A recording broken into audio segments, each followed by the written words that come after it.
শিক্ষামন্ত্রী পার্থ চট্টোপাধ্যায় তার কি জেল মুক্তি হতে পারে? পুজোর আগেই কি তিনি জেল থেকে ছাড়া পাবেন? কারণ তার যে জামিনের আবেদনের শুনানি তা শেষ হয়েছে, তবে রায়দান স্থগিত রাখা হয়েছে। তবে এক্ষেত্রে পার্থ চট্টোপাধ্যায় যিনি আইনজীবী, তিনি আক্ষেপ করছেন যে এই তদন্ত শেষ হওয়ার নয়। এক্ষেত্রে তিনি প্রসঙ্গ উল্লেখ করেছেন রিজওয়ানুর কাণ্ড, এক্ষেত্রে তিনি প্রসঙ্গ উল্লেখ করেছেন সারদা কাণ্ড, আর সেই জায়গা থেকেই আক্ষেপ করা হয়েছে পার্থ চট্টোপাধ্যায়ের আইনজীবী তরফ থেকে। এখন দেখার বিষয় পার্থ চট্টোপাধ্যায় পুজোর আগেই তার জেল মুক্তি হয় কিনা।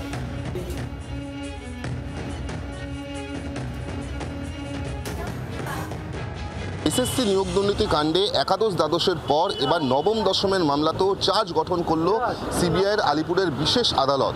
পার্থ চট্টোপাধ্যায় সহ ২৬ জন অভিযুক্তের বিরুদ্ধে এই চার্জ গঠন করা হয়েছে এবং এই ২৬ জনের মধ্যে রয়েছেন জীবন কৃষ্ণ সাহাও। এক্ষেত্রে দাঁড়িয়ে আজকে আদালতের তরফ থেকে যে পর্যবেক্ষণ করা হয় বা যে মন্তব্য করা হয় বিচারকের তরফ থেকে তা অত্যন্ত তাৎপর্যপূর্ণ।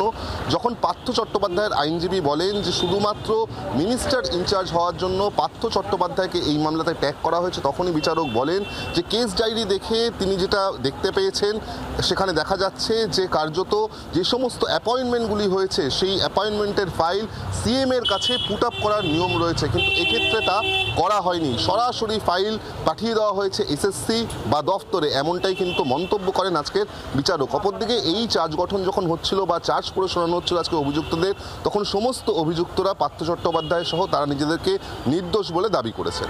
জি ২৪ ঘন্টার জন্য ক্যামেরায় রঞ্জিতের সঙ্গে বিক্রম দাস, কলকাতা। মুখ্যমন্ত্রী নিজে বাঁচার জন্যই কি এই ফাইল পুট আপ করার বিষয়টি এড়িয়ে গেছেন, সই করেননি? এই বিষয়ে তদন্ত তো হওয়া উচিত।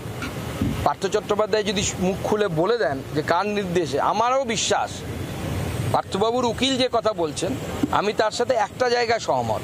পার্থ চট্টোপাধ্যায় ভারপ্রাপ্ত মন্ত্রী ছিলেন, কিন্তু তার এত ক্ষমতা নেই বা তার ধরে 10টা মাথা নেই যে উনি without the permission of chief minister, মাননীয় মুখ্যমন্ত্রীর পারমিশন ছাড়া এত বড় দুর্নীতি করার সাহস দেখাবেন।